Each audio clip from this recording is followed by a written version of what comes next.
Welcome back to another edition of Fly Tying with Jim Misiura. Today I'm going to tie a fly. This was designed by David Swart, and he's up in Oregon.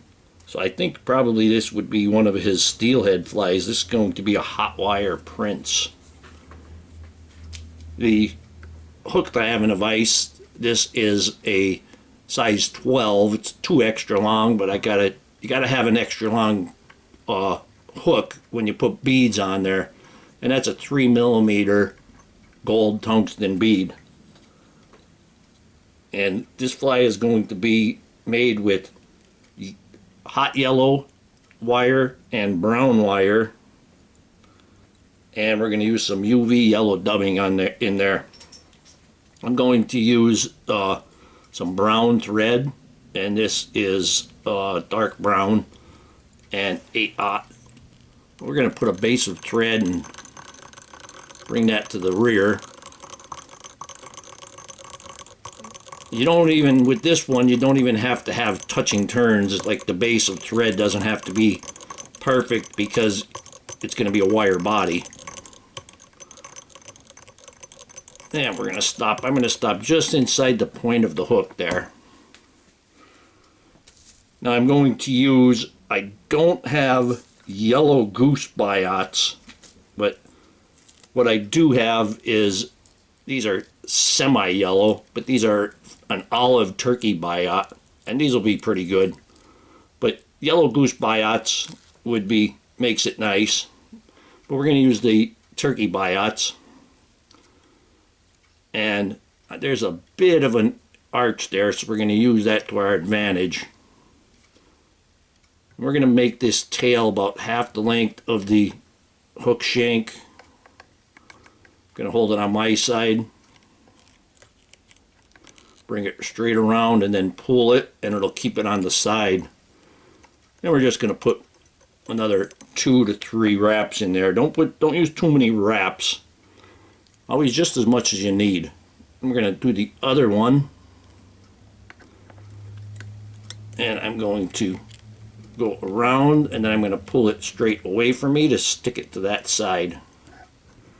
And there we have our split tail. And I need to pull that one just a little bit. There we go. Now I'm going to run my thread up just to secure these Biots. I'm even going to come back on that a little bit. Where'd that go? There it is. Just to keep that Biot away from the bead so I could get a cleaner cut. Now even here, you can leave your thread up top, and we're going to take this is a hot yellow or fluorescent yellow wire and a brown wire. We're going to tie them in together. Just even them up and tie them in up towards the bead. Actually, I stuck them inside the bead there, but we're going to keep these together. You can see keeping them together better.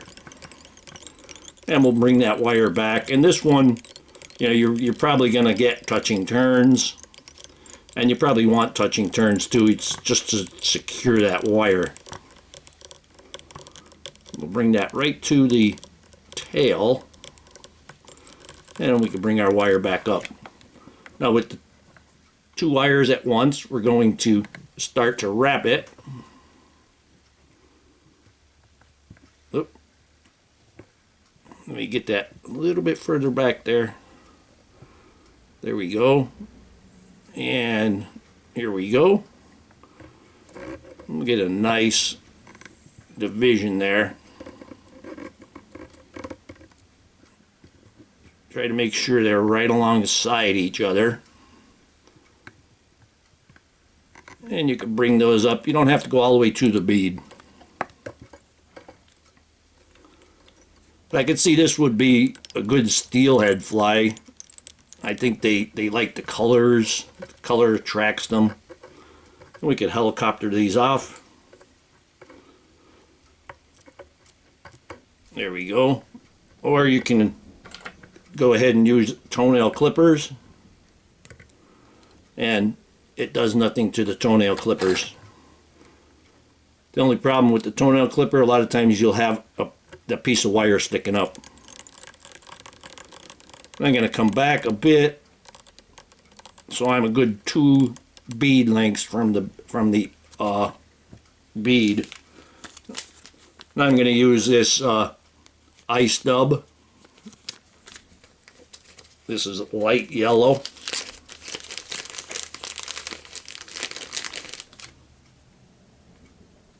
Yeah, we'll go ahead and make a noodle here. I'm going to try to get that tighter on there. When you're dubbing, when you're putting dubbing on, you're twisting, and you're always going in the same direction.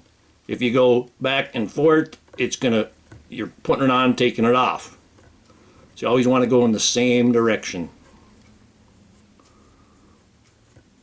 There we go. And we're gonna wrap this.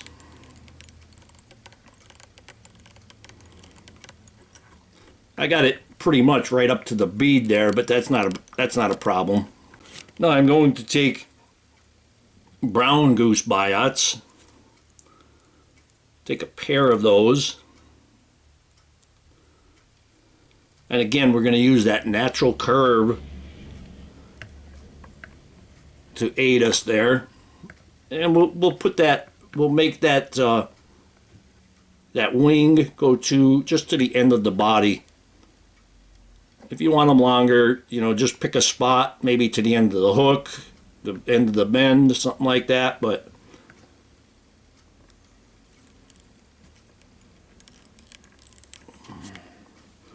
and I'm going to get the other one, that natural curve again. We're going to lay that one in there. Now I'm going to wrap towards the bead, and then I'm going to fold these back. And I'm going to wrap on top of them, and now you know for sure that wing is not going to come off.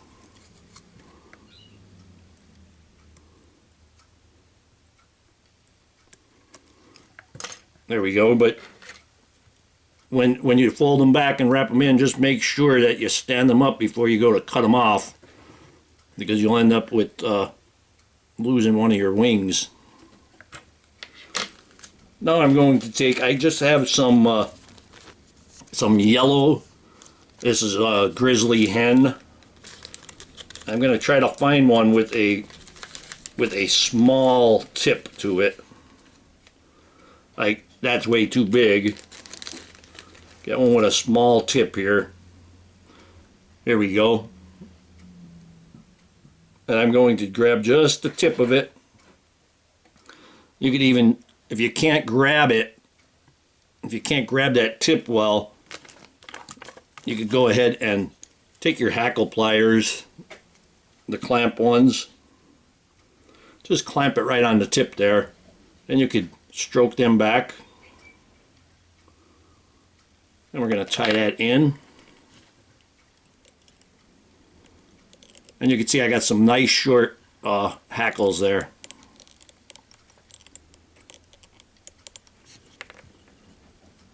And I could go ahead and trim off that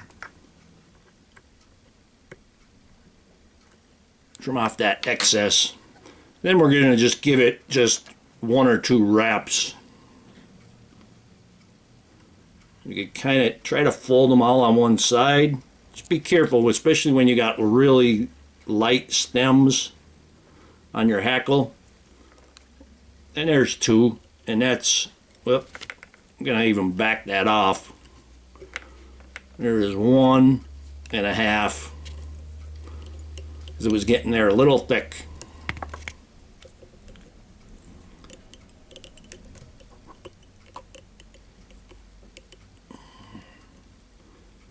I'm going to go ahead and remove that. Take my poke and snip cuticle trimmer.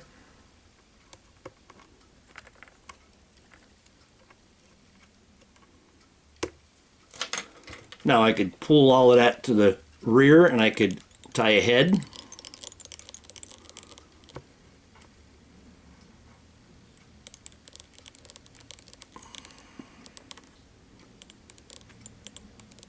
And Dave doesn't use a hackle on the front or a dubbing on the front, so I'm not going to do it.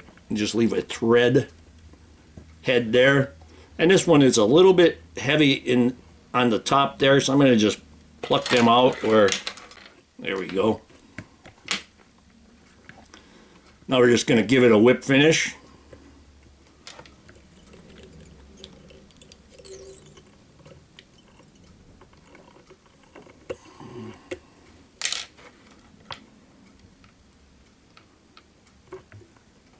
And get a little bit of head cement on there.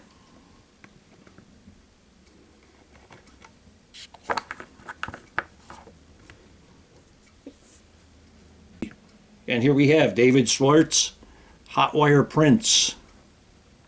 Hope that you learned something from this video. Hope that you would subscribe to my channel. Please refer me to your friends. If you do subscribe, please hit the like and notify button so that you don't miss any of my flies. Please visit my sponsors. Let them know that I sent you. Leave comments, questions, suggestions. If you'd like to purchase this or any flies that I tie, go to etsy.com/shop/theflymanjim. And if you don't see it there, just send me a message. And if you can think it up, I'll make it. And most of all, thank you very much for watching my videos.